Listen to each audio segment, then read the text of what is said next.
नमस्कार सम्पूर्ण साथीहरुमा आज म हजुरहरुलाई चाहिँ कम्प्युटरमा लोकल डिस्कलाई जुन पार्टिसन गरेको थियो अब हामी त्यसलाई डिलिट अथवा पहिलेकोमा ल्याएर मर्ज गर्छौं।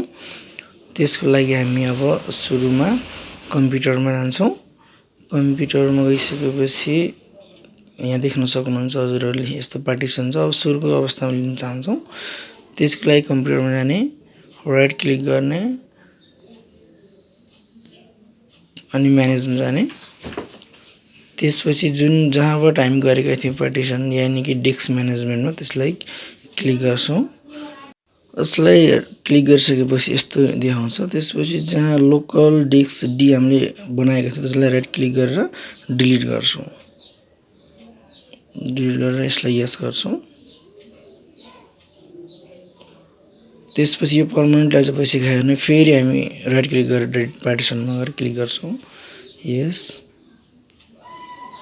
अब चाहिँ जुन हाम्रो पहिलाको फ्र्यागमेन्ट गरिएको थियो त्यहाँ ल्याउनको लागि फेरि हामी के गर्छौं राइट क्लिक गरेर एक्सटेन्ड भोल्युममा क्लिक गर्छौं।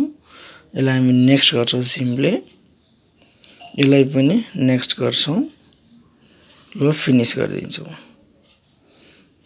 त्यसपछि यसलाई काटेर ल हेर्नुस् यस्तो देख्न सक्नुहुन्छ। अहिले पहिला 3 वटा थियो अहिले 2 वटा छ। यसरी हामीले लोकल डिस्कलाई चाहिँ म्यानेज गर्यौं यानी कि मर्ज गर्यौं। लोकल डिस्कहरु धेरै छन् भने एउटै बनाएका छौं। तपाईहरुले देखिसक्नुभयो।